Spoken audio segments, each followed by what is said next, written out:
Stronger, Imagine a world without choices. stronger, Imagine you can't make your own decision.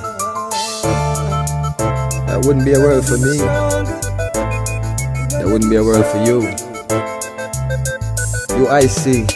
Tell them we're gonna be stronger. Together we can make it right. Our purpose is a better Jamaica for you and I. Gonna be stronger together. Time we all just unify. Our purpose is a better Jamaica for you and I. It is a natural right for every human being to be free. Free, so free. So the government is there to protect you and me. UIC objective is to liberate the citizens from colonial bondage, them regulation, them taxation. Rob Jamaica, we independent. Be stronger together we.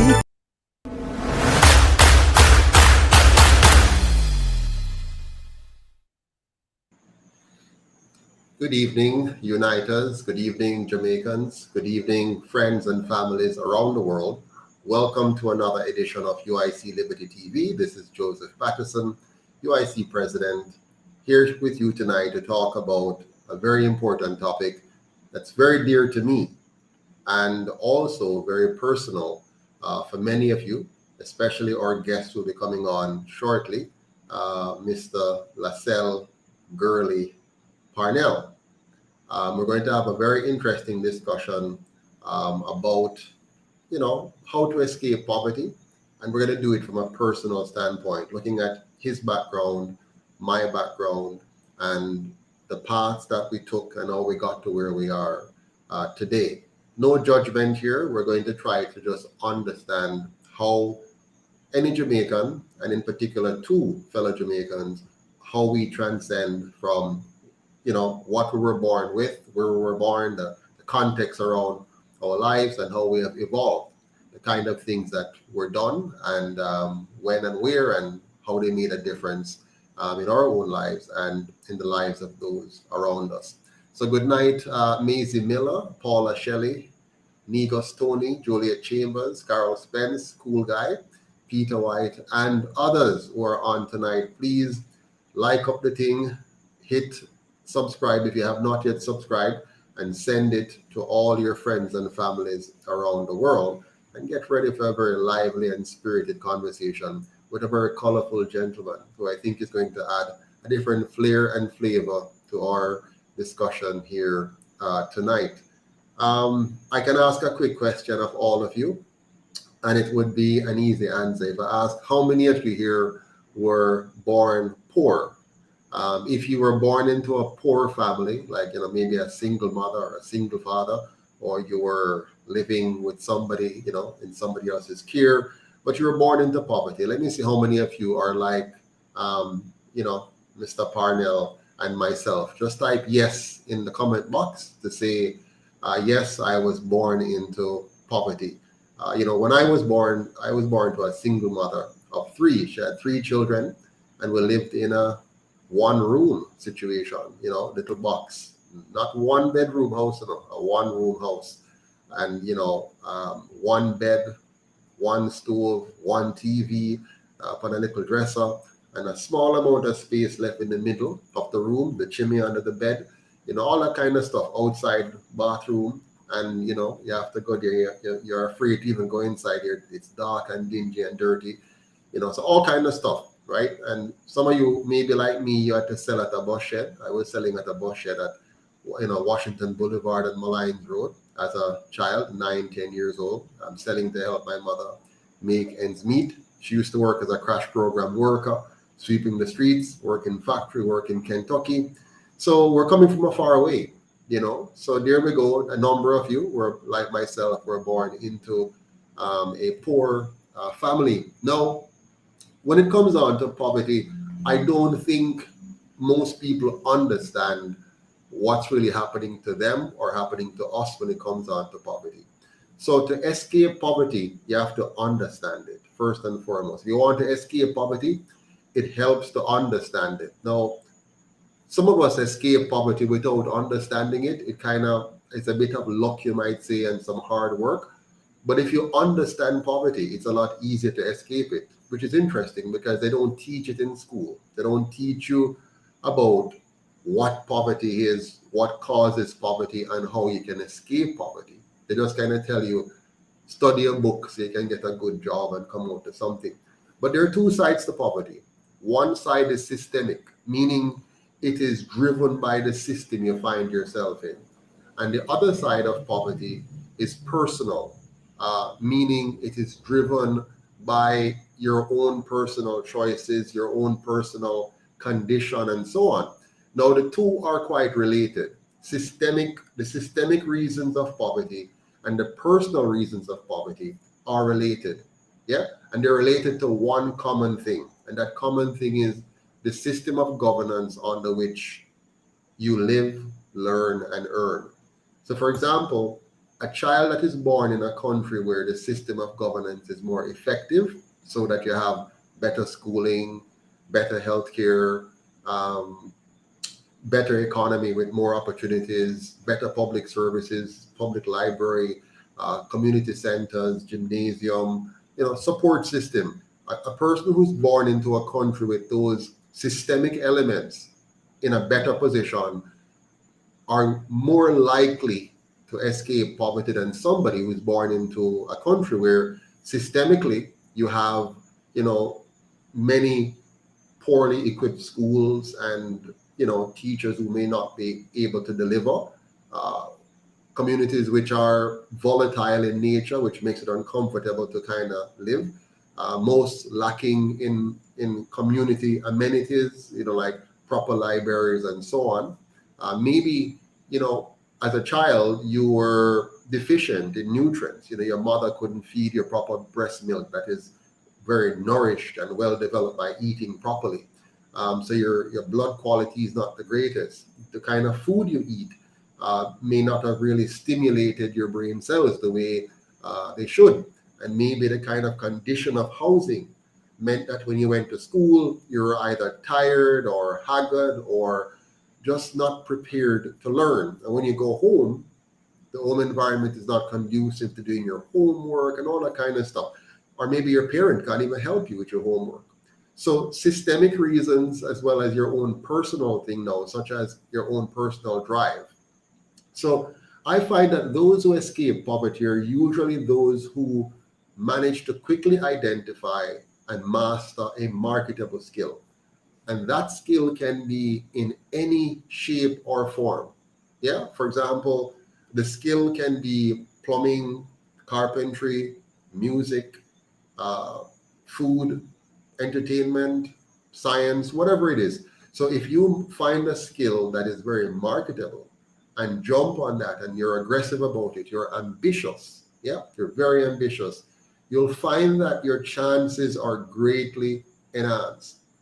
Now, those who are trapped in poverty are usually those who did not develop the ability to overcome natural and artificial hurdles of life and the system under which they live. So that system create barriers to entry, creates hurdles, artificial, and then there are some natural ones, though, according to your own life, your own parental situation, and so on.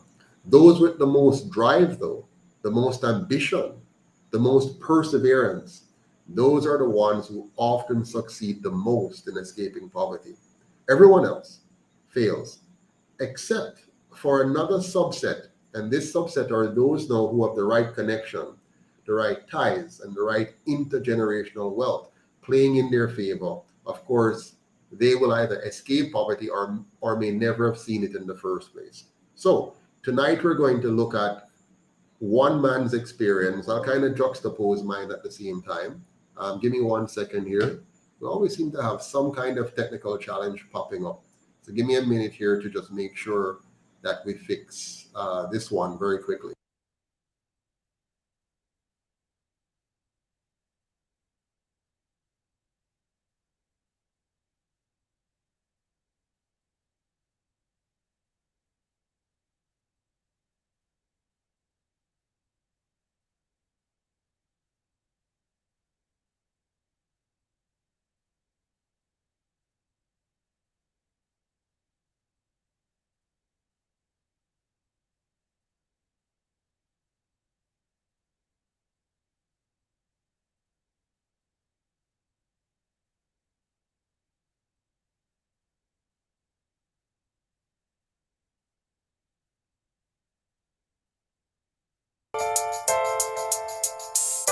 Stronger, Imagine a world without choices. stronger, Imagine you can't make your own decision. That wouldn't be a world for me. That wouldn't be a world for you.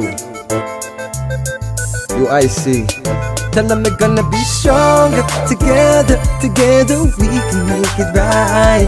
Our purpose is a better Jamaica for you and I. Gonna be stronger together.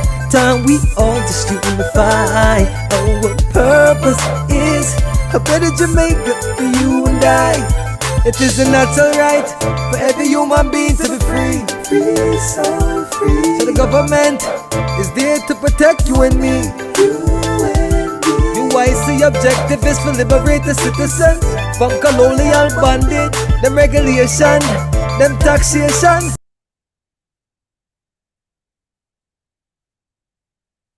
All right, welcome back, everyone. Seem we have a slight technical problem here, but we shall get over it.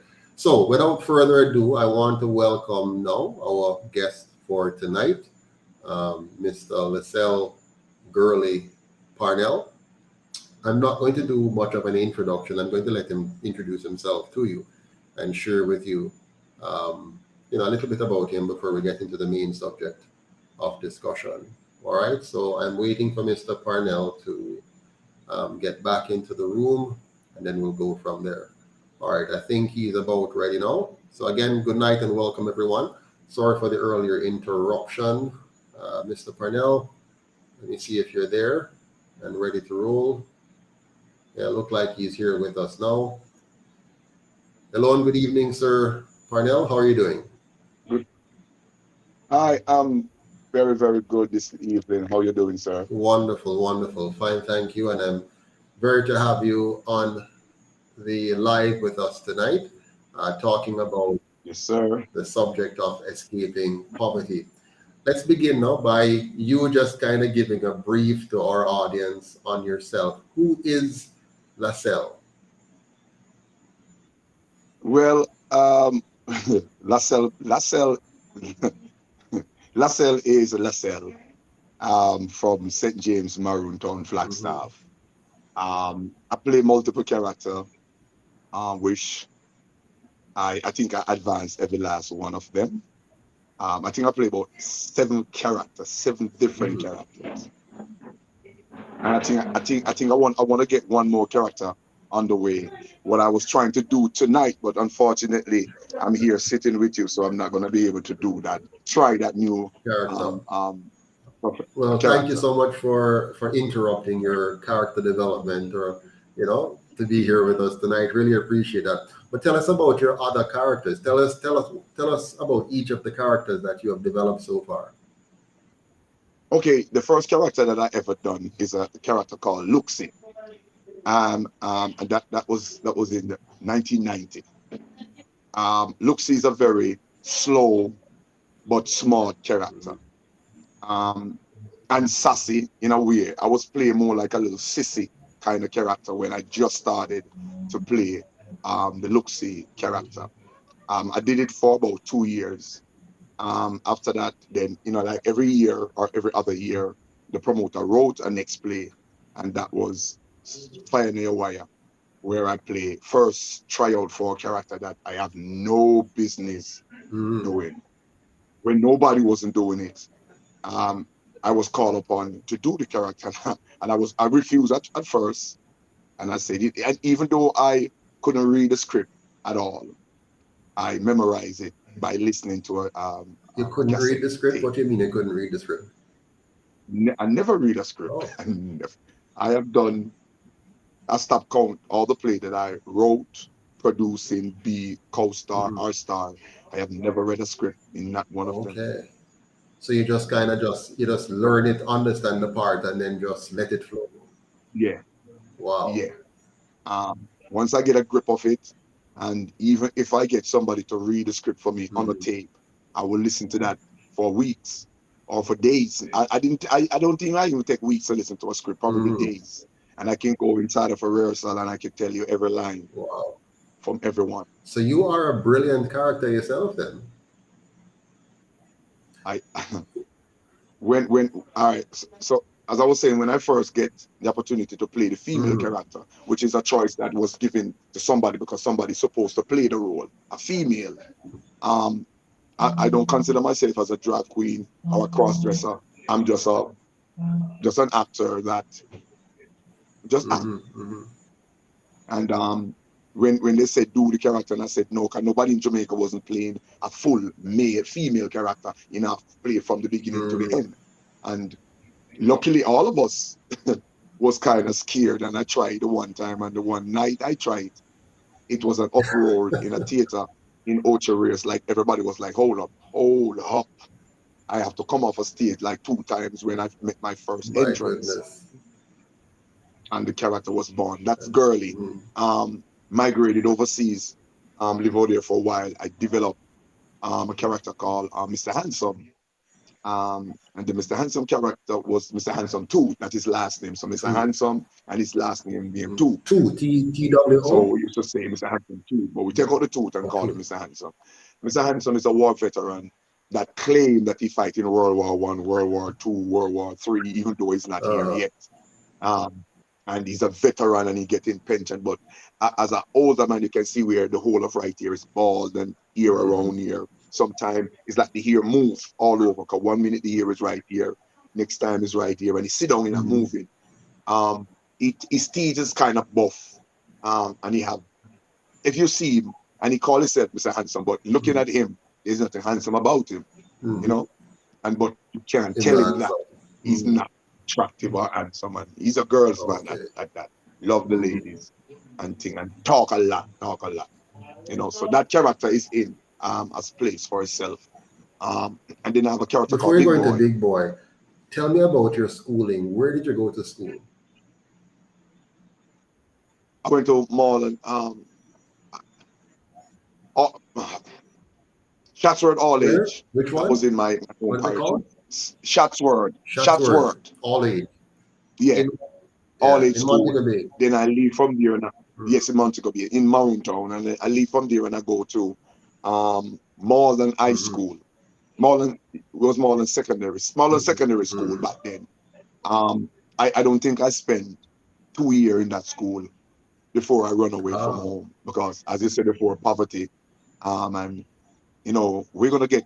I'm said before, I like the topic about how you escape Yes. poverty, and this is my Yeah. story, how I escape it. So I told you from the acting, so coming back to even where I Yeah. started, and so I didn't really finish high school. I don't think when I left from my hometown, I don't think I have a grade 11 education. I don't think I never have, not even grade 11, grade 6. I don't think I have a grade 6 education skill when I leave my hometown. Wow. And so let's jump back to the future now with your Big Boy character now. Tell us about Big Boy. So the big boy character was developed a previous play that I do called Crosses, Attack Laps. And I play a character called Big Boy. Big Boy was a gardener, and they I was get hired by my husband and a wife, and I was supposed to do the plumbing, do the gardener work, and everything. So it so happened that instead of I'm doing the gardener outside, I'm doing the gardener And inside. the plumbing too. And the electrical. I know. So so I string up everything. At one point, it was sound splash. So me now I string up my land, and the wife kind of love it. And then on top of that, there was a next helper coming in and happened to catch the husband. So they both was My cheating God, on each mixed other. up, mixed And up. then so me have the helper, me I get somebody helper, me I get somebody wife. You understand what I'm saying? So me win Yeah. both ways until they find out the wife get pregnant and the husband our boss and see a film. Come to find out that his sperm count low, so he couldn't go up to that. So I feel me get kicked out. And the character is kind of a little bit retarded, and I do it. Let me phrase the word. I don't want nobody to be offended when I say retarded. The character Big Boy is slow, and how people look at a character that's slow, they call him mad, stupid, and give them in. I'm gonna see how the people look God. at me when I play that character. You know what I'm saying? And I say, whoa, in real life, they would have treated me the same way. But listening to you, Lacell, speak, and how you explain yourself and communicate, you don't sound like somebody with less than a first degree. Do you have a degree? What can I You, who? you, you What can I don't who? sound like somebody with less than a first degree. Do you have a first degree? Of course, Hmm? I got first, second, and Yeah. third degree. I got all. So tell me about those degrees though. Where you get your first? Listen to me, man. Listen to me, man. You see, common sense. I've learned how to conduct myself, even though in my volatile state, in my vulnerable time, in my low time, I learned to lift my head up. No, probably I might not live to see this, but I don't know in the future, about the next 30, 40 years from now, you become Jamaica first independent prime minister. And I have the opportunity of speaking with you, and you are telling me I sound intelligent. Damn while I sound intelligent. Hell yeah, you can't tell me I'm less than a person because you have masters and bachelors, and you have Oscar, you have all those type of degree. Who the heck you think you are? You know better than me. Me can hold a conversation just like you, sir Absolutely, or madam. absolutely, and you are doing exceptionally well. I mean, I am already myself quite proud to be in your company. So You know. tell us now about your fourth character now. So Big Boy was the third. So now I have you say you have Girlie, you have Mr. Handsome, you have Big Boy. I talk about Big Boy, and then the next character I have is a Chinese. Uh, you know, we feel like all of we are family. So I have this half Chinese brother that I mean, his whole feature look like Chinese. He have one little Chinese thing, the Chinese talker. Or he run a Chinese restaurant, but not really Mhm. selling meat of the sort, everything else are meow, meow. But the public don't Mhm. know because you come a restaurant and he only have one food. So he said, you sit all time, you sit all time, all because the face, and the voice of it combined together. You come restaurant, sit all time, you don't buy food. You don't buy food. You go buy food today. You buy food today. You no leave food. So he asked, what do you have? He say, oh, sheep lo mein, beef lo mein, pork lo mein. We have rat lo, all kind of lo mein he have, and they will Mhm. buy it. But at the end of every time the restaurant to close up, you can see where Mr. Chin is taking up the dog head, the so that's the character that I Mhm. developed. And then on the other side with Girl, Girl, you have a half Chinese sister. Mhm. So the whole family is a totally complete mess. And the next character I have now is a preacher. So we have multiple characters. We have on the Yeah. little white thing right here, the grown Bible and the and preach, and each character sound totally different. Wow. Wow. And you had no problem switching into each of these characters. I mean, in an instant, man, I will switch. And that's what I'm telling you. Education don't make you who you are. Don't make you it make you bright. It make you have money. It take. But I think I took myself and my family at one point. Am I in poverty? No. Am I better than I was a couple of years ago? Damn well, yes. Better. I can articulate my word better. When I do a stand-up comedy, I get cleaner joke, better joke. I learn how to do things different. Because if you book me up one of your event, the joke I come and give tonight, I'm not doing it tomorrow Yeah. morning. I'm giving you something different, something classier. Because I would flip you and I would make a joke out of Mhm. you without Mhm. disrespect you. Excellent. Tell me about your family. What's your family situation? No man, I think at one point I was the rock, the sole breadwinner for my family when I was living in the state. I mean, literally Mhm. anything. And what drives me to do that is when we were younger, all of us who are on the live on all of my platform. When we were younger, we used to boast at school and say, "Oh, my uncle come from foreign. Our uncle come from foreign." And no matter what, when the sweet what we get from them, we carry it to our school and we bite it and we share it for everybody. And it was so proud of me to know that I have an uncle who come from this Mhm. overseas. But a lot of time it don't go well because uncle come, uncle not carry nothing for you. You know what I'm saying? You never get nothing from uncle, but you already know your cousin tell you, say, my daddy come man and bring down this and this one, and you yearn for your uncle to give you something out of that barrel. Anybody on the life can testify to that. You earn to get a piece of just a soap, the smell, because remember, you know, the Ivy Spring, we can't get them now around the back of the market. So them we know, no matter send them in no barrel, we can get them down here easy. But when the Ivy Spring come, you want a piece of the Ivy Spring, you want smell like foreign. We never get the opportunity. So what it drove me to have a closer relationship with my family, even when I was living here. You know what I'm saying? But no, when I get the opportunity to go to America and run off, I didn't migrate nowhere. Nobody never sent for me. Nobody never filed for me. I went up there. Opportunity never they look good. Me run off, do what me have to do, and stay. I'm at work. So now I find myself in an American family. And son, when I find myself in that American family, everybody them as descendant born there. So I went into a family that flipped me.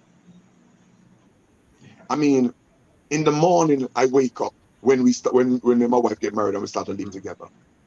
Not even long before that, when I was living at my cousin house, his son, his daughters used to on the phone with me, and when we hang up, all right, Uncle Chucky, love you. And I couldn't understand that each time you're going to end a phone call in America, they said love you. I'd never respond back to them coming and say, this love thing I drive me kind of a little. Yeah. You know, and then when I got married and stepped over now into my wife's family, my wife mother is a pastor. Me notice everybody now start telling me this love, and then you start get uncomfortable. Because me I said, Not no, your man. culture at all. Me not used to this. Love you, kind of Me thing. not used to this. So by them start to do this to me now, me start to call back home on a regular, and I would call my dad, and I would call my mom. My father was alive then, and I would say to him at every end of every conversation, "Love you, daddy," and he don't really answer me either. I one day me get down into it. I say, Dad, I'm say, you know, come me stop calling daddy now, you know, come me there foreign, you know, so me used to the dad thing now, you know, come on. So I say, Dad, you never tell me you love me before, and he must say, boy, I Lacell, me love you no man, but me never know how for sure. No, like me say, you never hug me and tell me that. But he say, man, the love what me do, no, me provide for you, no, me say, yeah, you do all of that. But me want to hear. I say, from that, every time I call him, and before me come off in the conversation, I would say, love you, daddy, and he say, love you too. So what I did, when I went back to visit before he died, I bring the love back down. And even my peers, or even my cousin them, brother them was looking at me like me as some like a weirdo. We tell them, say, me love you. I don't sissy thing that you talk about, you be, and then put the word in it. I'm say, oh, them people don't know how to accept love. So now me start to show my family them more love. I mean, say, yo, I just belong. So when me up there, you know, me give you a story. I have an uncle that the one would travel. He was the one who travel all the while. And when I make a research to find out that if he was up in the States, and my mother say, yes, your uncle is there. We say, yo, if my uncle in America, in Brooklyn, me suppose I can find you, can be there Brooklyn, can buy them the season. I say, you know what? I go search for him. And me call and me find out where he live. Me call him phone, he answer. The man live. I live at 1216, and the man live at 1417. On the same block. Wow.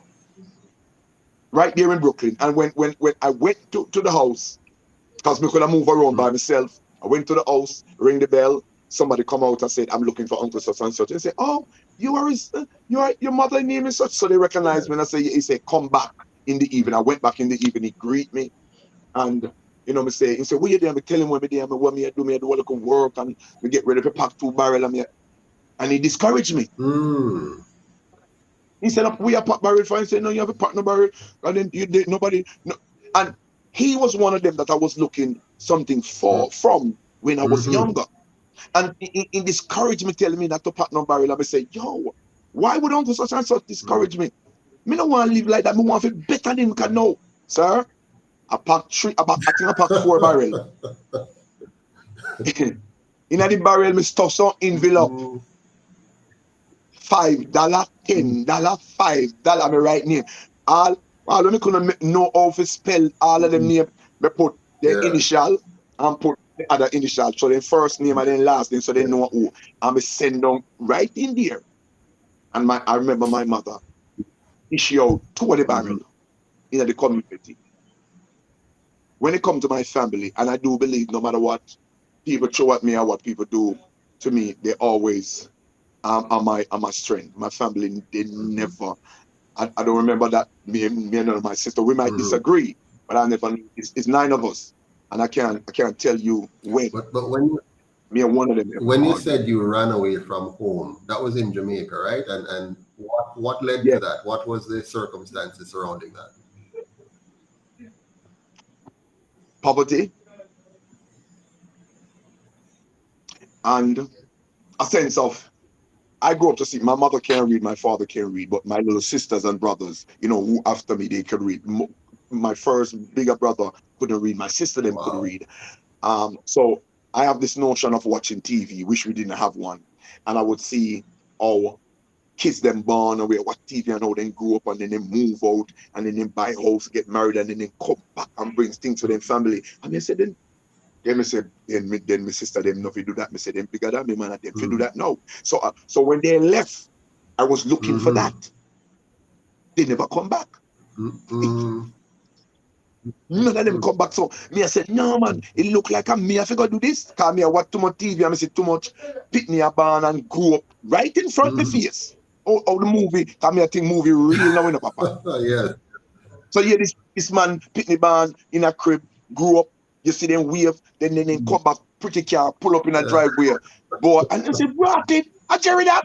Jerry get big man and Jerry married and come back with Pitney and car. And mama, I just want to tell you, we're taking you by a big house for you. We say, yes.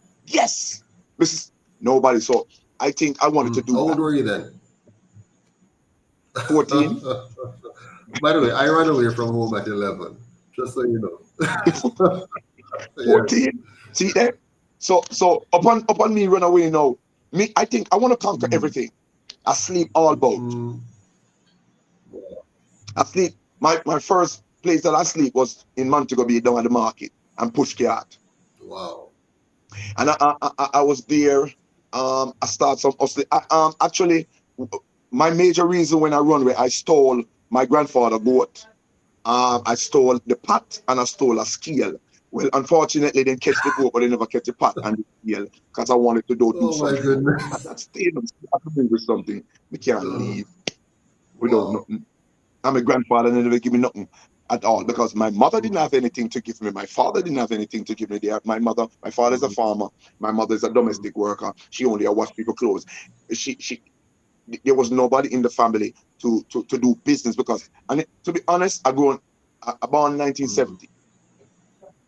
So in my time, a lot of things we never have all this luxury. So we didn't know that we'd have reached here. So at this time, no. Yeah.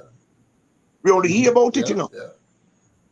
Well, I never know so we'd have a device with me and you talk together because the only thing I remember one big old phone like this or just one phone box. Yeah, absolutely. So now I move out for a better life.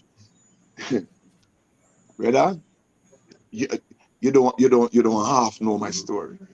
A lot of you guys who judge me because of what you heard. But if you know, you'd apologize to me. You'd have really said, brother, I'm sorry. But the only thing that we can go by is what the media say, is what you read. Wow. If there's one thing that you'd like to say to those who may judge you by just hearing a story and never spoke to you before, they don't really know you. All they've heard is maybe one story here or one story there. Or like me, I mean, before I came on this call with you tonight, I got a message from one of our followers that was suggesting that they don't want to hear anything from you about escaping poverty. So they obviously don't think very highly of you. If you're wanting to consider such a person, what would you say to them? I hope you're listening. Whether you want to hear me, you might don't want to hear me, but other person wanted to. Other persons went through the same thing like me. Listen to me. There are persons right now that institutionalized. They are jail right now for something that they didn't do, and they couldn't prove it. What you say about those persons? What do you say? And they accuse of it. If and go back, and if any one of you go back and don't want to pull my file, I don't want to read up. If everything what you accuse me of, why would I be sitting here talking to you? May I get years, man. May I get years. Only don't know half of what happened. You see, if you see that I'm rising, you're going to do everything in your power to get rid of me as a comedian, because he might get too good, him too show off. Him too show off. You have to find a way to stop him. So I'll put somebody in a way. I'm going to say something. I know who I am. And miss, there's no hard feeling. You have your own opinion, I have mine. Unless if you were in that courtroom, unless if you was there, and even if you was in that courtroom or you was there with me, you would have know, say, I'm not going to say nothing, because why am I going to say when evidently nothing wrong? But you're judging me based off of what you hear. I have my 2 granddaughters here with me, and people see me raise them, and people that say, oh, you say, who tell you that? Where you read that story that I'm not supposed to take care of my own kids? Where? And if I have them, and you see the funny thing about it, I have my granddaughter for over 1 year and 3 months. How can I be such a bad person? And I have my granddaughter then for over 1 year and 3 months on social media, and police not gonna look for me. What is the backstory? No. What is the backstory? Why is that so important? Why is that even an issue? Why? Somebody's asking me to remind them who this gentleman is. Well, friends, we're talking with Lacell Girlie Parnell, an outstanding comedian who have played some interesting roles, from girly to big boy to Chinaman and all kinds of stuff. Mr. Parnell is here with us tonight to help us unpack the idea of escaping poverty. Many of us in Jamaica were born into poverty. Many of you watching here tonight, you're sitting in New York, in London, in Toronto, other parts of the world, and you're living a lifestyle far in excess of the one that you were grown up in. You have an indoor washroom, you have a nice kitchen, you have a nice dining room table, you have elevator, maybe you have car downstairs, maybe 2 cars, you have television station, you have cell phone. So, the fact of the matter is that many of us have risen out of poverty and are living a higher standard of living today. And it did not come by chance. It was by hard work and dedication. And so we want to understand Lacell's story, and we want for all of us to identify, where we can with his story. And then when we Wait, close out, we want to make sure we impart some wisdom to others who are watching, a 15-year-old, a 14-year-old, a 9-year-old, a 22-year-old, and so on. Go ahead, Mr. Lacell. with the small amount of education that I have, I have traveled to some big place or some big country to do shows. I have done shows in England, and let me tell you, when I walk into an auditorium to do a show, people just calling my name, and I feel special. Like, Jesus, this is what I've done. People just love any character I'm playing. I have collected some award from over the years, and a lot of person don't know. I'm going to tell you one that right about now that can add it to my resume. This award, first and foremost, I help 6 kids go to Distinction College in St. Anne here. Don't know 4 of them, 2 of them personally, family, and the other 4 I don't know them, but they stick around me, and I send them to college. One of them is in an football institution that is a very good football player. The first award that he get This is it. And he take it home and he said, Uncle, this is for you. Wow. He could have taken it to his mother. Mhm. He could have taken it to his sister. He take it to me. This is my award. The next award, two award that I get is for my outstanding achievement in theater. Mhm. These are them. This award right here was given to me, and it is a lifetime achievement award Mhm. for my role in helping people, Read that one giving for back. us. Read that one for it. Read it out. And you know, say me not so good in the Oh, no reading. worry, Me no not so good problem. in the No worry, reading, no so worry. I'm That's not gonna fine. read Yeah, it man, no problem. it No out problem. here. Yeah. You understand what I'm Where is it saying? But from? Which it is organization? Let me see it. uh, Okay. All right. Yes, I can see it. Wonderful. no, I've been doing theater now since 1990. Anybody check all these years that I get it? This award was given to me from two wonderful women overseas Mhm. for my for my role in theater. I never get it from no Jamaican institution, never. Because at the end of the day, you can't award me because me never go ahead man. You're not going to award me. You're not going Mm. to give me my credit because I'm not a part of the elite. Because a little dunce or a little uneducated boy like me, nobody don't know who I am. All right. And you know about government. You are a part of a government. Yes. My biggest achievement award, more than a lot of Jamaicans never get that award, and a whole of them probably not get it. Mm. And I get a proclamation from a congresswoman from the White House. Mm. I mean, no, you know Yvette Clark. Yes, yes, yes, yes, yes. Mm. And I get it.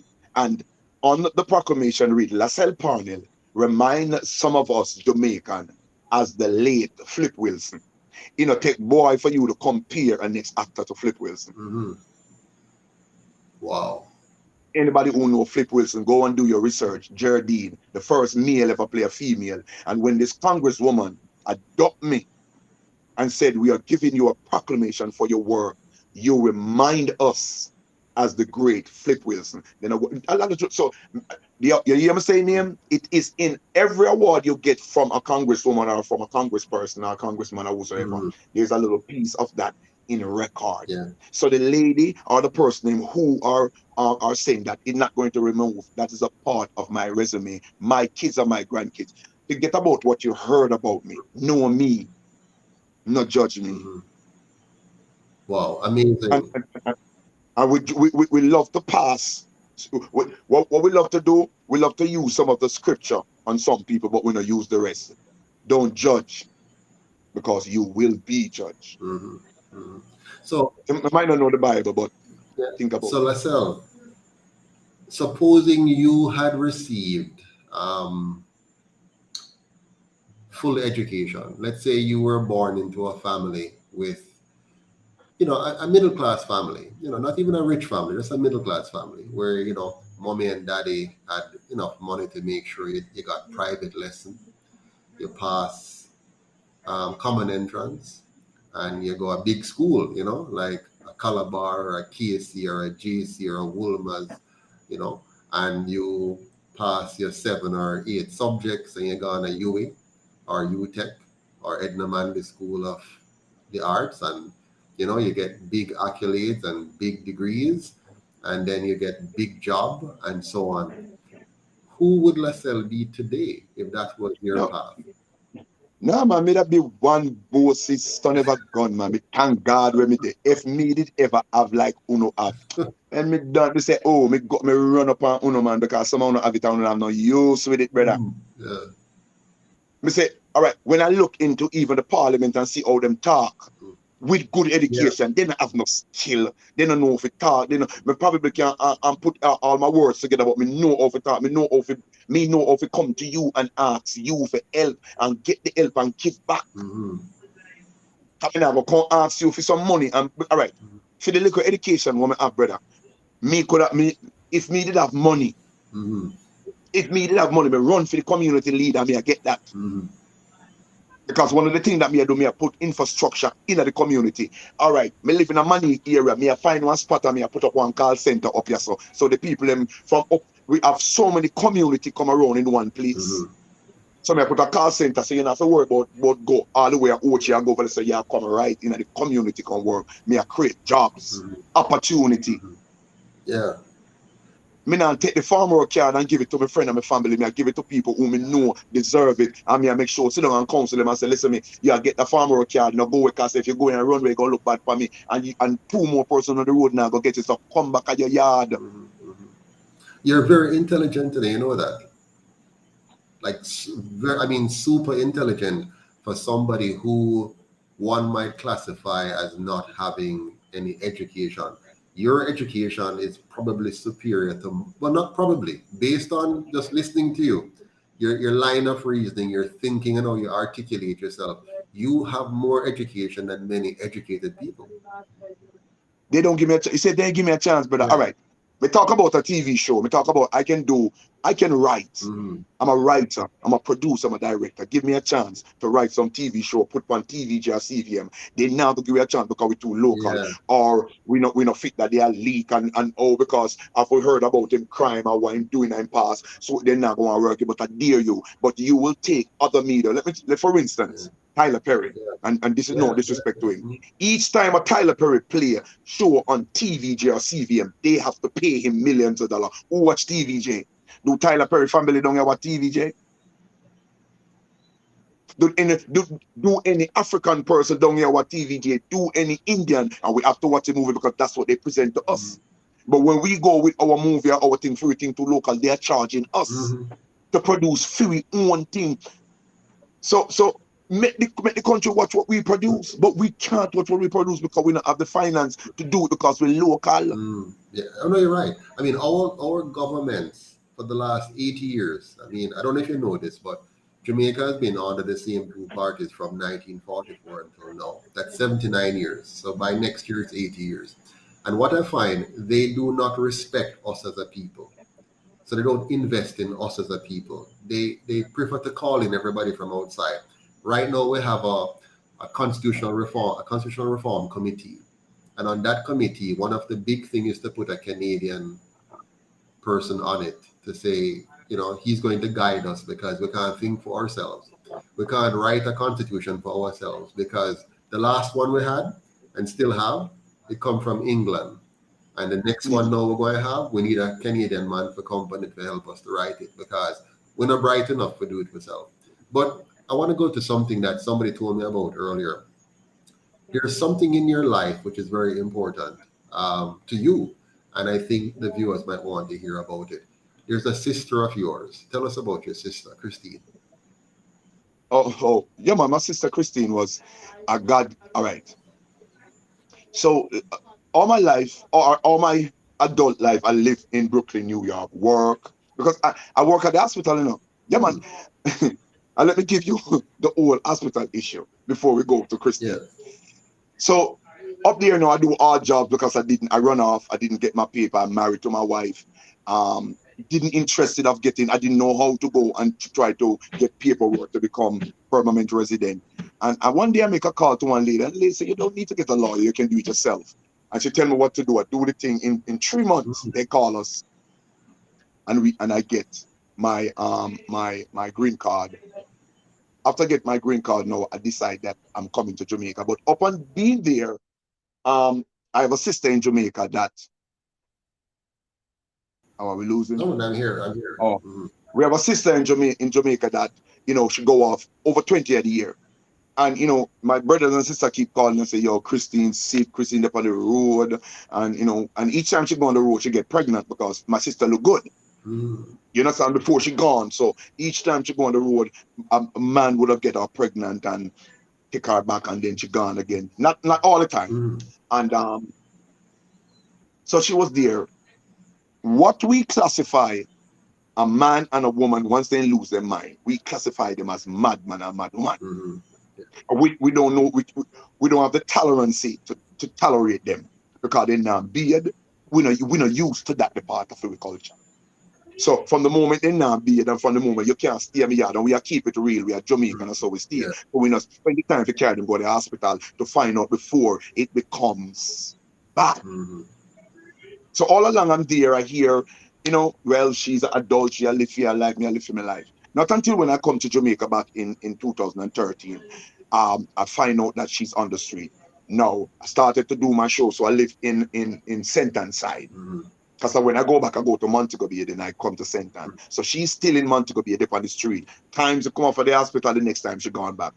So we start to help people, give people food, and become a charitarian and everything. So hear me to myself now, I'm becoming a charitarian, but at the same time, I have a sister who mentally disturbed in the street of Montego Bay walking. People is going to notice I'm a sister and they're going to come at me. Oh, me help other people. Oh, come me can't help my own blood. I mean, I go pass her. So we decide to go to Montego Bay and take her to the doctor to get her back in her right sense, not to take her home. We're going to make a mistake and take my sister to Ochi. And sir, from take Christine home. That was it. The first night Christine come home and sleep in the bed that I have. I only have my bed on the couch. And I say, sleep in that bed, man. She said, no, Uncle Lacell, man. Me sleep on the floor. Because she call me uncle. I say, sleep on the bed. And she sleep on the bed, sir. And the morning she wake up and she stretch and she say, Uncle Lacell, tell you the truth, I the first me sleep like this in a long time. Uncle Lacell, me sleep like a baby. And sir, the tears just come, but me no make she see it. Because me said, when I see where my sister sleep, me know exactly what she mean. I make me carry her to the doctor the next day. And me say, when me think that she gonna stay a mobile, hear her to me now, the next day. Uncle Lacell ready if you go home. So me say I come back, he said, they no must. After me no want to down here. He said the people them down here, they heavy. And from there, she live with me for about a year and a half. And she started to get sick because she have something in her stomach what prevent her from eat. And Christine was who people know me by. People know me because of Christine. More people know who I am.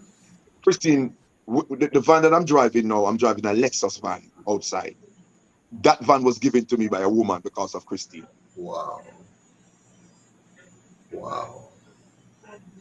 That you know what I'm saying? Yes. I do a lot of live. I never go on live and ask for medication for purchase for Christine. This woman makes sure send me medication, send me money every month to take care of Christine. Me and Christine fight.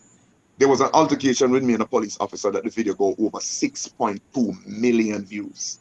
No, 6.6 million views. Wow. It was in the midst of COVID. And the government locked down the country and said nobody must not go I saw on that Sunday one. evening. I remember I was cooking. Christine loves smoke. And Christine asked me for a cigarette and I said, me don't have none. And she said to me, Uncle Lacell, me want one cigarette. In the kitchen cooking, when me come out, Christine, me get a call, say Christine is out of the road. Now me know if Christine go to the road with everything locked down, she might not know how to come back. So on my way now, to look for my sister, I stop at the police station and I asked who was in charge, and they said, the man, I said, sir, my sister is a mental patient and I'm going out to look for her. Can I get the permission? The policeman said, are you a central worker? If you go there, I'm going to I say, come lock me up. I say, you come lock me up. I want you come lock me up. I say, sir, I go on bad with me. I say, lock up your mom. Me say, lock up your mama. I say, you don't have no conscience. I say, if anything happen to my sister out there, you're going to come to me. Because he's in my custody. And you're going to tell me, I say, when me go look for my sister, then you come back. Sir, Lisa Anna was on it. Couple big shot police called me and they apologized. Me say, sir, me never pass him. I went to the police station to ask for permission. Use the discretion. So me have to defend her, and one of the reasons why, because I've seen how people take care of their own in America. Me see how they take care of their own, sir. And a lot of time we pass them and we spit on them. A lot of time we pass them and they beg us something, and the very same thing that we are eating, instead of we give them, we throw it into the garbage. I'm saying that I never do that to anybody. And Christine has shown me how to love more. She has shown me patient, tolerance. Now, brother, anybody who have Christine around, if you don't know tolerance, man, you're dead. If you don't know patient, I would buy the clothes for Christine, and Christine put on the clothes, and Christine, sometimes she's seen her ministry and it come down in that time, Christine roll up the clothes and fold up in one corner. So I have to carry Christine go shopping to buy new clothes and new underwear. I mean, stop. No matter what, no matter how she tear it up. Sometimes me and she fight for going to the bathroom to bathe. And me and her brother, I'm going, I'm say, yeah, bathe this evening, I'm tear off the shirt. And she say, okay, Lacell, You know, she said the water cold. You are baby. Why you don't warm up the water? But when me bathe her down, she come right down. Uncle Lacell, you know, go to the road, come here, go to the road, and she sit down at the front of the car all the time. Me make sure reserve that for her. Where's she now? I think love, Where's she now? yeah? No. My sister passed away almost 2 years now. Wow. Sorry. She died, and she died in her son arm. She died in her son arm on her way St. to the Anne? hospital. Yeah. Wow. She lived with me almost 2 years, man. Me and she go everywhere. All right. For sure, you the type of person I am. I've get opportunity to go to Cayman. I get opportunity to go to Cuba. So I get opportunity to go to the Caribbean at that time when Christine was around. And me forfeit it because me didn't have anywhere to leave Christine. I even get scammed because I want to take Christine with me to England. Scam. Wow. You know, because me never gonna leave her because once in my life, me find somebody that, you know, who depending on me. And long before my two granddaughters, you know, because my kids, them, I didn't raise two of my oldest daughter. I only raised one. So I don't know how to, you know, I never have that bond with my sister when we were younger because, you know, I leave home from, I was 14. My adult life, I never really close to them. So I said, I get this opportunity. I'm going to make you wear the best. I'm going to make you look the best.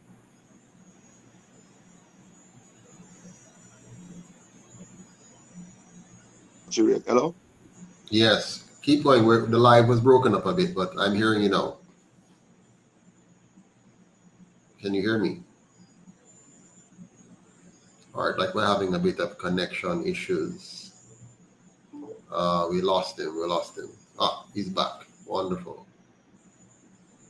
Yes, welcome back, Lacell. We lost you for a minute there. Yeah, I went into a store in Ocho Race to buy a dress for Christine, and we were going out at one function. And I went into the store to buy a dress, and the dress was expensive because I have the money to buy the dress. And I said, let me take on that dress. I said, Christine, I like that. And she said, yes. So Christine just go off, you know, because normally she kind of cuss, like she see somebody, and she say, go away, and she start cuss the man. And this lady was like, the lady shout at my sister in a way where me say, oh my, we said, no man, put up the dress. Oh no, me never know me are your sister.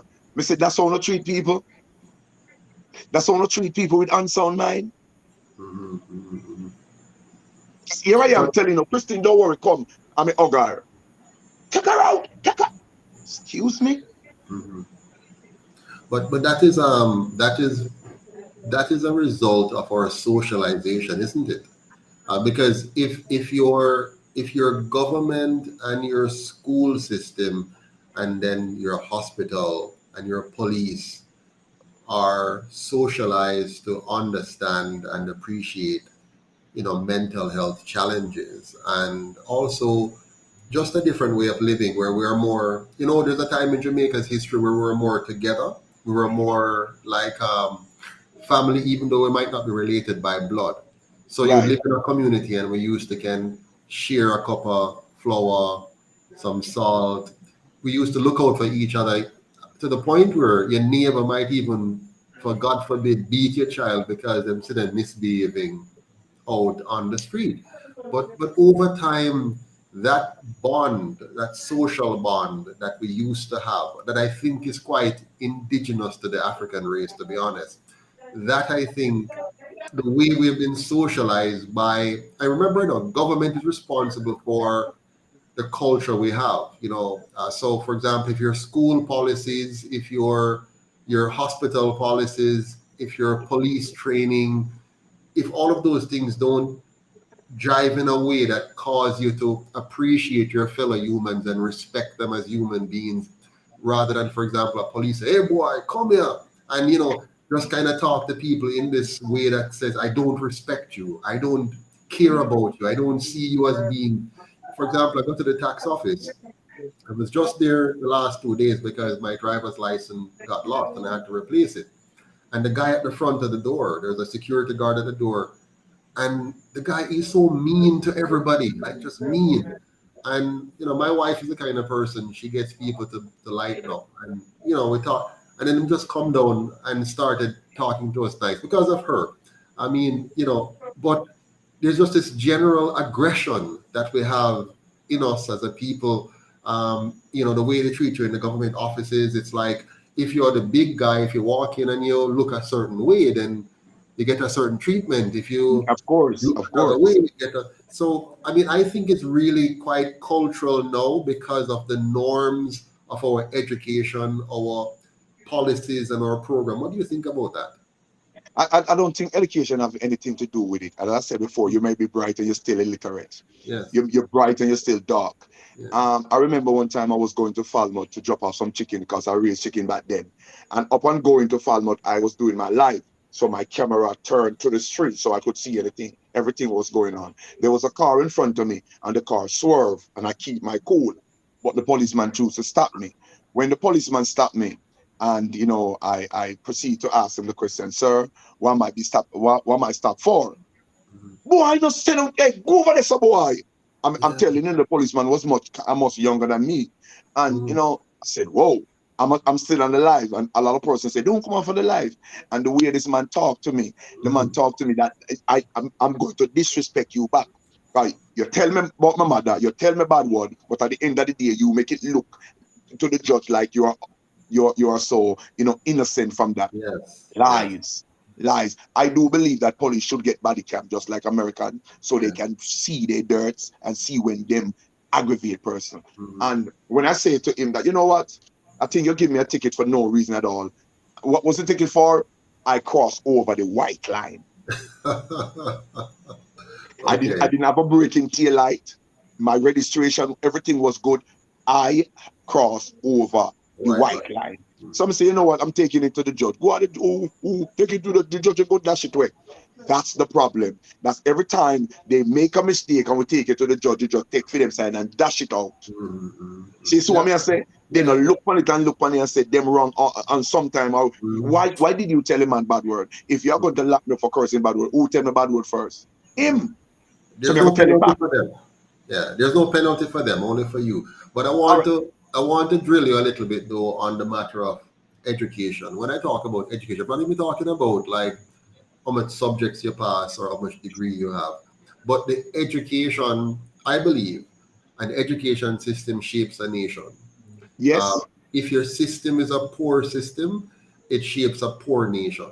And if it's a system that empowers people, like I believe, for example, education must focus on three things: not math, English, and science and all that. Those are secondary. Those are important to learn, but they're secondary. The first thing you must learn in an education system is about yourself, your mind, body, and personality. Who is Lacell Girlie Exactly. Parnell? Who is Joseph Patterson? What is your worth and value as a human being? What is your ancestry? What kind of character do you want to form? What are the different types of characters? The second thing you need to learn in an education system, you need to learn about human behavior, other human beings, how you relate to people, how you form relationship, how do you build a good family relationship, a good romantic relationship, a good business relationship, how do you relate to people, different personality types, and so on. That's the second thing. The third thing you need to learn is about money, how money works. Yeah, the economics of money, the science of money, so that nobody can fool you up. Then now you need to know of competency skills, now technical skills, like the math, the English, the plumbing, the carpentry, all of that. But unless you have those three fundamentals, which by the way, those three are not taught in schools normally. Our children go to school and have the aggression of just simply trying to pass subjects to go get a Mhm. job, to get money, to then say, okay, me better than you because I have more degree or more this. We're So not they don't learning. have the three fundament. They got the education, but they don't have the three Yeah, they don't fundamental. have the three fundamental. Even if they have a PhD, there are people right now in Jamaica with Let me show you something. Jamaica has had most of our finance ministers have been PhD holders. Omar Davis was a PhD holder. Nigel Clark right now is a PhD holder. The last one there, when Peter Phillips, PhD Mhm. holder. And then we've had some very bright guys like Hugh Small and PJ Patterson. These guys have law degrees and so on. And yet still, Jamaica's economy has always been mediocre or bankrupt. So if I can tell you, there might be a Jamaican who would have held that position and would have been more frugal, more careful. No, we can't borrow so much money. No, we have to make sure when we borrow it, it's value for money. So if we borrow $1, we must make $2. So we pay back the $1, we still have $1 left in our country. Right. I build it up. Oh no, we can't get some people to come build a road and then them own the road and then we pay them money and that money flow out of the country. We have to learn to make our engineers build the road and then make the money stay in our country to help build our school and so on. So it's not the amount of degrees you have, it's the wisdom, it's the understanding, it's the love and care for your people, for your country, for what you know to be how I want my country. Do I want a country where my yard, this is the Prime Minister may I talk to now, listen to me, Prime Minister, my yard, my wall pretty, the road leading to my house pretty, when you drive in, the lawn pretty, the flowers pretty, when you open my front door, it's a palace, you have chandeliers, everything is nice for me. But when we drive past that level and turn the corner, the road dirty, it filthy, full of we don't care as long as the pathway to my palace is okay. I don't business down there. You asked me something. You asked me something earlier. I know I give a joke on it when you said, what if we didn't have a master, have a PhD or a good education like the rest of them? To be honest, a lot of time I lay down. A lot of time I say people don't know what a person goes through. It hurt me. It hurt me in a sense that I say, God. I'm talk to him. I say, God, man, I say only if one day I could have just wake up and I could have just take up one book and I could have read it from beginning to end. I say, me that shock the world. I just, because I wanted to do it just like everybody else. Sir, just like how you can take up a book. I remember one time when I get arrested and I locked up because I spent 6 months in Rikers Island, not Rikers Island, in Spanish Town prison when I was younger, stealing a chain. A chain? Okay, 6 months. And me being there for 6 months, I actually take back the chain because I feel say the woman owe me my money and me want it. I'm going to get the money, so me take the chain instead and me get caught. And in there was a guy named Chucky. And he was reading, he was laughing. Me noticed he was reading. My brother, me and the man in the same place. You are laugh. No TV, no in there, no radio, no in there. Yo, you have to make me know what you laugh for, kind of brother. Yes, man. And we said to him one day, and I said, yo, because he's American, and he said, what are you laughing? And he said, man, this book is this book is crazy. So I actually explained my situation. Do you know that man start back the book from the beginning and read it out for me? My goodness. Be time he done that the book, let me know every scripture, every line, every verse in it. Because my brain is like a sponge. Yes. Well, you see what you're doing, you're compensating. The human body is like this. If a person can't walk, like him lose him leg, you'll find his muscles here become very strong. Yes. You understand? If a person can't hear properly, you'll find his feeling, his sense of touch and his eyesight become sharper. So what happened with you? Any deficiency you have on the one hand because of your lack of proper educational training, you have made up for it by using that God-given intellect to sharpen other skills, right? Now, not everybody does that, Some people are lacking, and what they do, they become, the word I'm looking for, they become sorry for themselves. They become afraid to let other areas of their abilities pop out. And so they just start to become introverted and closed off and then become inferior in their own minds. Now, as I talk to you, I can realize you don't have any form of inferiority complex. No. None at all. Even though you know that there are certain lack that you have, but you are overcompensated for those lack. You understand me? So you become sharp, and the more you become sharp in other areas, your confidence rises. Your confidence. All right. I wrote 2 major plays in New York. 2 major play I wrote with a famous writer. And I want to explain to you, I take the idea to him for the script. The only reason why I didn't write the script is just because I couldn't write some of the words. So I come to you and I said, sir, me have one banging play. And he said, I'm gonna say, all right. I'm gonna say, scene one, lights up. I'm gonna say, well, somebody come to the door and say, yo, take coat to come out of my house. Big boy replied, me no know your house, me up on the veranda. And I suck on, my pearl come out. Liquor boy, if you don't get up off, I better show you some people on you. And I saw the character start and him start right. Do you know that man take those two plays, send it to Jamaica and make a famous actor do the play and didn't give me credit for it? Wow. And as I sit in front of you, you hear me tell you, sir,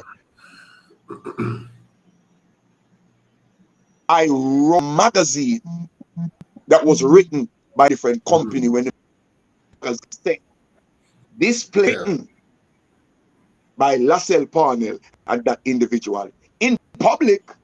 So how come when you come to Jamaica, you still deny me? Yeah, amazing. Some people are like that. They are so dishonest and deceptive, and you can't trust them, and they'll stab you in the back. But that's our life, eh? I was born 1971, so I'm just 1 year younger than you. And so Well, actually, I'm born 2 times in that 1 year, though. 2 times in the 1 year. Uh-huh. Hold on, tell me about the one day. How you born Okay, 2 times? so luckily, all my life, I remember growing up, we never really celebrate birthday, but my mother or my bigger sister, they would say, Lacell, you know your birthday today, March the 7th. So growing up, doing March the 7th of my birthday, get the opportunity to go to New York to do play 1996. Well, me did come back as I tell you. I get in when I get ready to get married now, I have to find get my birth paper and the government have my passport, so I couldn't marry because me actually run off. So then hold on for my document. So me have to get my passport to find. So when my passport come up, me married in March the 7th, 1970, and that was good. Everything in that month there, everything and marriage license, birth certificate for my daughter, my job, everything settle up that way. But when I come back to Jamaica now to start fresh, I got my birth paper. I'm born that month, I born March the 7th, 1970. March the 17th, sorry. Oh. March the 17th, 1970. 1970. Well, welcome to Jamaica, sir, where all those things are normally possible. Well, it look like I'm a new person because probably me never even born either. Because look on it that way, because if they must have 2 times born, me don't know which one real. Exactly. No, and that's normal. I mean, here, especially back in those days, you have a lot of mix up. Yeah, some of us don't even know if we have a real father. So your name might be Purnell, but you're really Charles. I guess no, me no know because me can't go dig up daddy now if you don't know DNA because it not go work. Exactly. So You just leave it alone. But let's shift the conversation now. We have about 15, 17 minutes left. I wanted to talk about how do we encourage and motivate our fellow Jamaicans to rise out of poverty. And I'm particularly concerned about the young people that I see today. They're struggling really because they're more exposed than you and I were in the 1970s, 80s, 90s, right? They're more exposed to TV, more TV than you were watching that influence you. They would see many more things. They're exposed to internet. They're watching people looking dashing and superb and living very big life. And I know some right here in my constituency, Northeast St. Elizabeth. You go down at Elam, you go down and look at some of the living standard little board house. Yeah, still right now, the outside bathroom or pit toilet, right now in my constituency. I went up in the hills I helped some peanut farmers. And when I went up there to the house of one of my constituents, it's a small board house and a sheet separate the two sides where mommy and daddy sleep over here, and their daughter sleep over here. and then the kitchen is outside, and the little toilet is outside. And when you look at the wall, which is just the board, you can literally see between the boards. So, at nighttime, the coal here going just drift Yeah, in. come right So in. that is today, 2023. Okay? So I want when that little girl or that little boy that is hearing us tonight, one way or the other, they'll see it somewhere on YouTube. What can we say to them to motivate them to overcome the despair of the poverty they're in today? When I was a boy, I remember how I felt. I felt vulnerable. I felt sometimes hopeless. How am I ever going to overcome this? Now, I was very ambitious. So that was a key thing for me. My mind was very fertile. I wanted to succeed. I wanted to get better so I could help mommy. I actually said to my mother when I was a little boy, I said, Mommy, don't worry.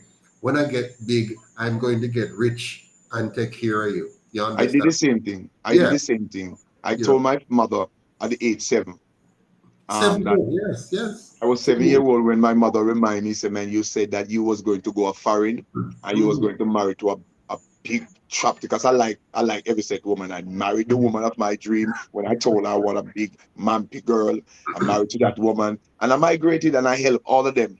How to take yourself out of poverty. They have the opportunity right now more than what me and you did have. They have the resource. Um, I'm on TikTok a lot, and I've seen TikTok have created some great comedians and entrepreneur. They are singers. Use what you got. Use the resource. You have your phone. You have the gadget. Use it. And a matter of fact, you have education. Most of you young people know not too bright. That's what they come like on the band with machine in our head. Don't use it to say, okay, I'm gonna the clothing. Forget about it. I can't tell the last time I buy anything new for myself because I have clothes already. So in my closet, I get clothes from people from foreign. People come down and buy me clothes down here. Me rotate my clothes them. You know what I'm saying? Because we don't have the resource now like what we used to have. I'm taking care of 2 grandkids and it costs me money. 1 year old, 1 year and 2 months, and 4 year and couple months. So me have to put my resource in them. Mm-hmm. Um, you have some mother out there now that they're not that illiterate like before or duns. Them Mm-hmm. can read. Come up with a business plan. Mm-hmm. Come up with a business. If I have an online plan, come up with raising some chicken. Every last one of you kids can get yourself out of poverty. Not for you can sing, not for you can write. Write for me. Write. Say, oh, Mr. Lacell, you know, I write one comedy skit for you. Can you do it for me? Or can you put it out and anything like that? Okay, if it's successful, you get paid for it. Mm-hmm. Yes. Try to see if you can get your kids in some commercial. Find out if they can endorse KFC. Push them. Them look good, them cute. Carry them go every audition there is. Mm-hmm. Mm-hmm. Mm-hmm. Not You because you know, live a Cochran Pen, not because you live down at Tivoli. Take your kids uptown and find out where they're doing audition for kids person to do commercial and find out, put my kids there. do you know, Lacell, that today a young boy or young girl with a smartphone can decide that they're going to go on YouTube and they're going to learn how to code. They're going to learn how to write programs. They're going to learn how to design a game. They're going to Thank you. learn how to come up. They're gonna dream up an idea that you and I don't even think about yet. Before that was in the domain of those in the wealthier country who have access to technology, but we didn't. Today, a poor young boy like me and you from the 70s, who has a phone, by the way, because him auntie sent him some money and him get a smartphone, or she come down and bring a smartphone for him. You understand? Our uncle, or somehow him work at the in-town supermarket, and the people them give him money when him pack the bag them for him, plus the company pay him a little money, and then put that together and then buy a smartphone and then put on some data on it, and him have two choices. Him can spend the time and watch all kind of stuff which is entertaining but not Mhm. necessarily educational. And of course, life is like that. You need some entertainment and you need some education.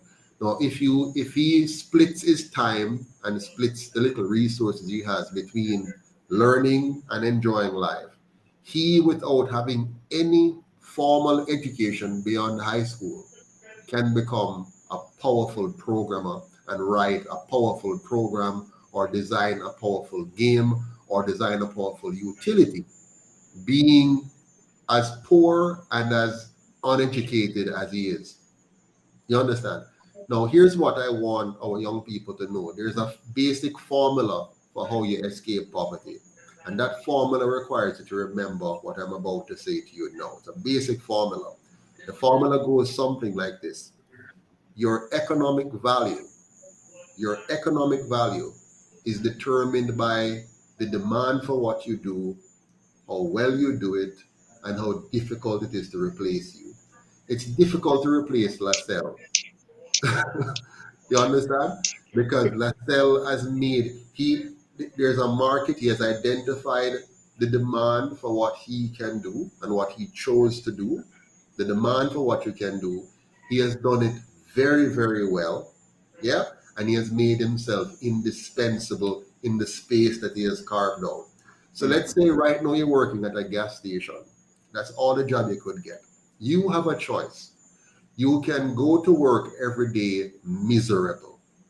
You can decide that you're not going to be kind and respectful and polite to customers.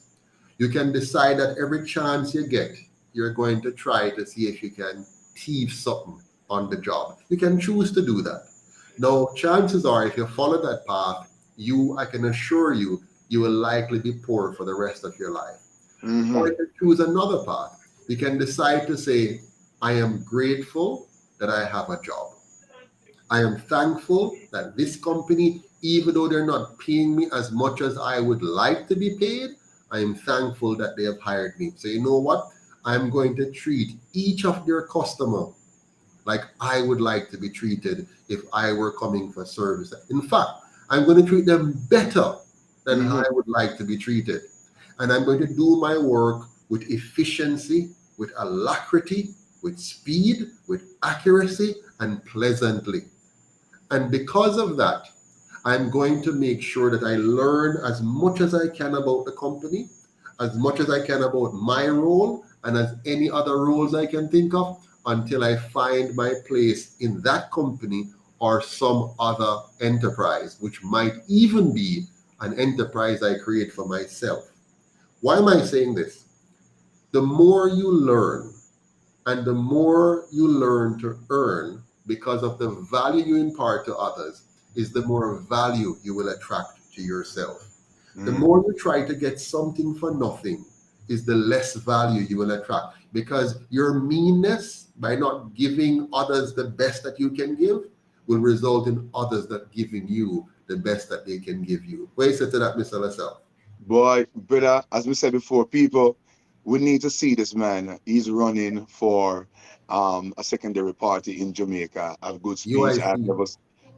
never spoke to this man before. I saw you all the time when you're doing your campaign, when I seen you doing your demonstration. I watch you, but I never know that I'll get the chance to interact with you. Yesterday I got an interesting call from I called this young man, and I saw something about him, 13-year-old from Cockburn Pen, Yeah. and he's one bright little fellow, bright. And he's doing teaching in his community after school. And everybody said that, boy, this boy gonna be a government personality. Mm. So he wanted to do something in his community. And true, I know that I'm a very good with community project. So I'm saying, you know what, let me call and find out from his parents, if I could come on board to go down there and do a stand-up comedy, have that in Cockburn Pen. Right on the sidewalk, you see where they have some people sit on one part and then they go up on stage and they go up on here and entertain them. So I call the youth, I get him. He say hello, tell me who he is. I say, can I speak to an adult because he's 13, so I want to do protocol. So I said, let me speak to your mother. He said, I can make you speak to my aunt. Speak to the aunt. I said, I guess he don't know who I am. And the little boy come on the phone and, yes, sir. Yes, Mr. Handsome. I know who you are. I know you are. I say, how do you know me? He do a SBA on one of my character, Mr. Handsome, and get 99. Wow. This little boy could have used Oliver Samuel, Tutu, Shibata. He used me and Mhm. get a 99. Amen. You know what that make me feel? At least I become a role model for some person. Absolutely. Despite the Absolutely. fact that what you said about me. Yeah. Yeah. You know, in life, it doesn't matter where you start out. It doesn't matter where you start out in life. It is what you have become and what you are becoming.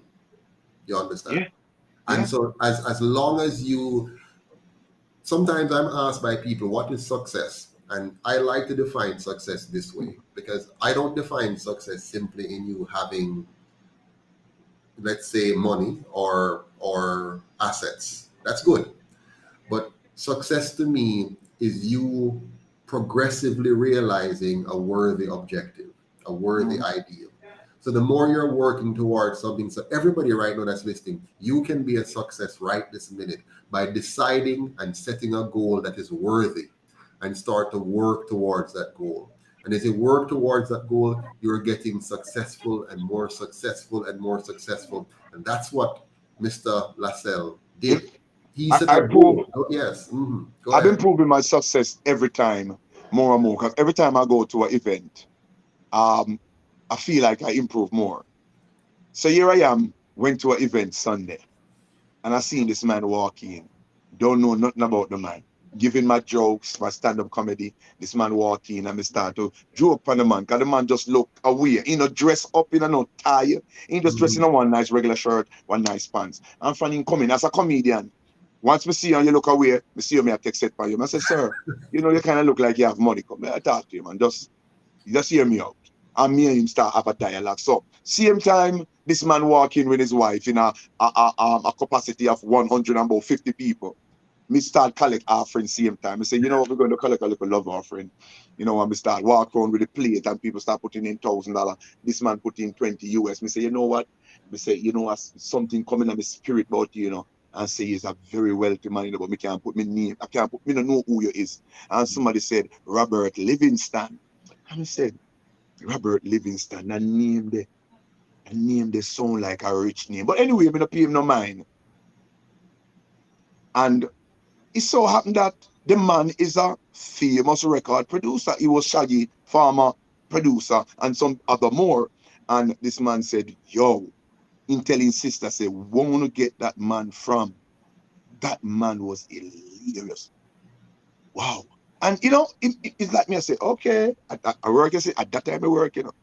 Oh, good gosh, man, I work. Wow. I me Wow. never write normally any wedding you book me for. Um, he was dubbed for some persons who watch a wedding and go to wedding say, you know, Mr. Hanson, you become one of the best wedding MC because I don't only MC wedding, I actually sing. So if you request a song, a Luther Vandross, a Keddy Lattimore, whatever song you request for me to sing, I'm singing that at your wedding and I'm singing it damn good. Wow. Somebody just come up there and just say, ladies and gentlemen, let's welcome Mr. Thomas is going to give a speech. Me give more than that. Me make you not eat. When you invite me to your wedding, you not eat no food. That's all. Wow.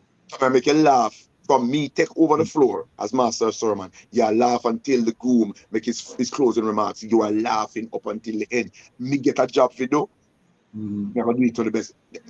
Sir, I got a wedding, you know, and in the process of me go that wedding, we get 4 wedding in that one wedding.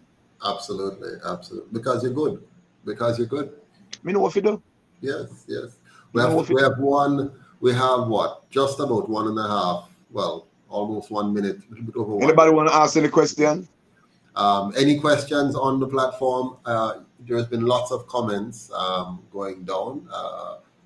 Person's expression appreciation for what you have done and said. I don't see a lot of questions. I think they're just enjoying the talk, enjoying to hear us talk and stuff. Give us your closing thought. What do you want to close with tonight? Listen, man, you know, just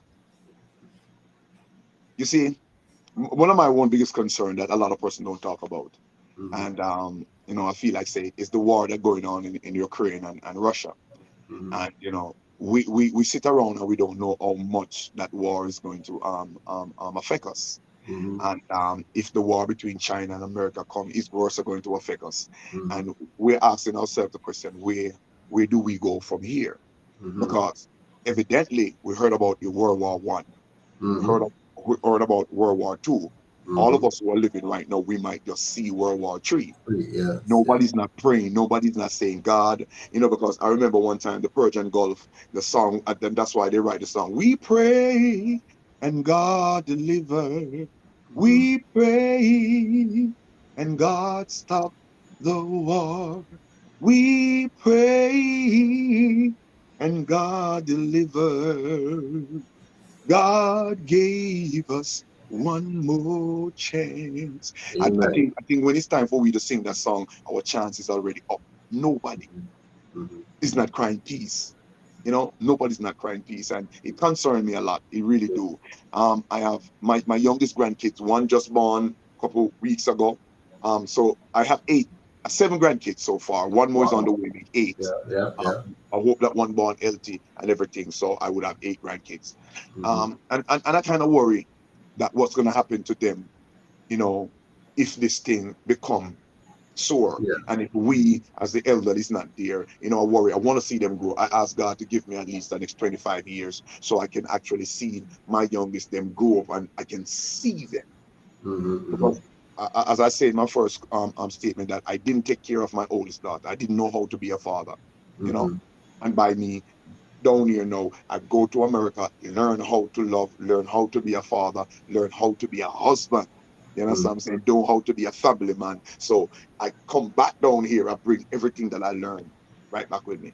And I hope we Yeah. can do this. I hope a Very good. person who are a father, who are a mother listening to it, hug with sometime, man. Mm-hmm. Tell us you love us. Mm-hmm. Tell Show some us, affection. show some man, that bad.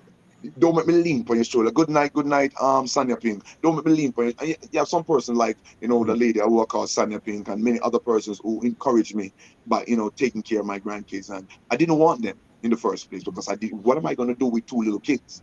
Exactly. Exactly. But trust me, I do believe that those two little kids coming in my life is one of the best things that ever happened to me. Listen, I man, can I slow imagine. down, man. It show me how to really, connect. That's good. Purpose Driven Vibes is asking you, what do you think about the UIC? Oh, wow, I honestly never spoke to you before. And I seen it that we need radical. We need some left wing because America have left wing, they have right wing. What we can have to be left wing. Yes, Well, we yes. can't make our decision choose. You see, I do believe that your party is a good party, and if persons decide to say, listen, me not vote for the one, me not vote for the one, let's come over here. So then they will see how important the people is to the party. You see me, 10 people drop from over the side, 40 people can then come over your side because they realize that we need a change. Mhm, mhm. We need a change, Right. Thank you. We and the change definitely is need a change. And the UIC is here for that change. And we want to let you know that we are here for Jamaicans just like you, people who, the UIC is a unity movement. So you see, those of you who believe that you are fully dunce, the UIC need you because we're here for you. Those of you who think you're very bright, the UIC need you. We're here for you. And those of you that fall somewhere in between, the UIC need you because we're here for you. The bottom and we line can is this. we Go can ahead. tell everybody who listening from UIC, I have Yeah. some great ideas, man. I have Yeah. some great ideas. And we welcome them and we're looking forward to hearing them. Because at the end of the day, the way the UIC looks at Jamaica, we have we have used 80 years so far. We have had an 80-year experiment of working with two parties for 80 years. And the outcome has left some undesirable results for us to look at. Our economy isn't working for all of us. Our education system continues to fail more than 70% of us. Our healthcare system is more a health scare system. Mm. And it is very clear that our government is more interested in selling our assets than building our assets. So the UIC is saying it's time for us to have good governance now, where our government actually works for us instead of the PSOJ oligarchy or the colonial powers. Let it work for Jamaica people now. Jamaica first. And that's why our symbol is one. One Jamaica, because we're stronger together. Let us unite in a fight for good governance, not a fight for party or a fight against each other. Let us unite as one Jamaica for the benefit of all Jamaicans. That's our goal. That's our mission. So Thank you, thanks sir. again, Mr. Lacell, for joining us, and we look forward to more dialogue with you. And we wish you all the best in your continued work of bringing love and laughter to the Jamaican people and peoples around the world. Keep it up. I wanted to ask you a favor. Sure. If you get a chance to win or go even nowhere near win, and you're keeping any kind you're keeping any kind of function, hire Yes. me. You I want to will be see what calling you you. want to see. Even if you don't win, even Yes. anything you're doing, just Yes. hire me. I just want you to see what I can do. Well, I can assure you the next event that the UIC puts on, you will be there. You will be there. So thank you so much. You are a very entertaining character, and I'm quite impressed by I you. got some fun jokes, man. You I know, have some fun jokes. I gave uh, a joke about one police the other day, man. I was driving, man. And brother, me dip on gas on the highway, man, and police pull me over and I said, Jesus Christ, we'll get one ticket. You know me though? Me just make sure me tap the car, me just run go over the bush and start pee. And make sure the pee wet up all my hand. And you see when, when me come back out, and me go forgot to put my paper there when he look at me say, right, me not to try me hand. See, man, me never know what the paper go on. that's a good one. I don't know if I can try it, but it's a good one. No, you got to be still like me to do that. Oh All gosh. right, man. Thank you for having Thank me. you. Thank you All the so, best. so, so Take much. care. Pleasure. Pleasure. Take care. Yeah, pleasure is mine. Ladies and gentlemen, that was Mr. Lacell Girlie Parnell. I hope you enjoyed the conversation. I enjoyed it thoroughly. I don't know his entire background, and to be honest with you, you know, it's it's not entirely important to know every single detail. But let's give all of our Jamaicans a chance. They might have made a mistake. They might have been, um, what's the word now? Mislabeled, wrongly accused. We don't know. Persons do things. As he said, he ran off to the States and tried to make a life for himself, given the difficulties he had here. And he has risen, above all the challenges and made something of himself. I am particularly impressed by him. I am proud of him for what he has been able to achieve, what I'm hearing from him directly here. I don't know everything about him, but from what I'm seeing and hearing here, I am most impressed by him. And I pray that he will continue to grow from strength to strength and be a positive influence for everyone with whom he comes into contact. And the same for all of us. We all have challenges, we all have hurdles and difficulties in our lives. And the most important thing is for us to rise to the challenge, put our best foot forward, and to be as ethical, as honest, and as personable as we possibly can be. And so I want to thank all of you for joining me here tonight. I want you to do me a favor. When I close the live, please go on into the comment section and comment. Say what you think about the live. Give us a score, 100% if it was good, 1% or whatever if it was bad, or 50-50. Let us know. Share your thoughts. Give us some feedback once I close the live.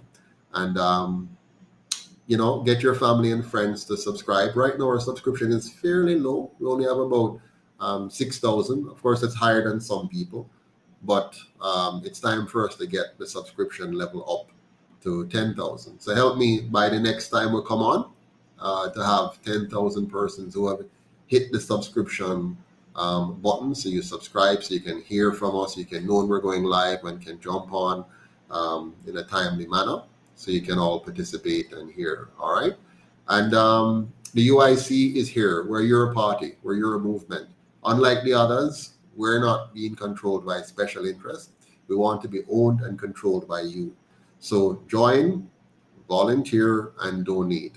Go to uicjamaica.com and join right now if you haven't, and volunteer to do anything, even just to do word of mouth, and donate so that we can have the funds we need to go around the entire island to all 228 divisions, all 63 constituencies, all 14 parishes, and all 3 counties. Help us to help you. If UIC wins, you win. You will have a safe Jamaica, a clean Jamaica, a very orderly Jamaica, a Jamaica where you can live, earn, and retire with dignity. Help us make that happen. We can't do it without you. Thank you very much and have a good night. Until next time, all the best. Bye-bye.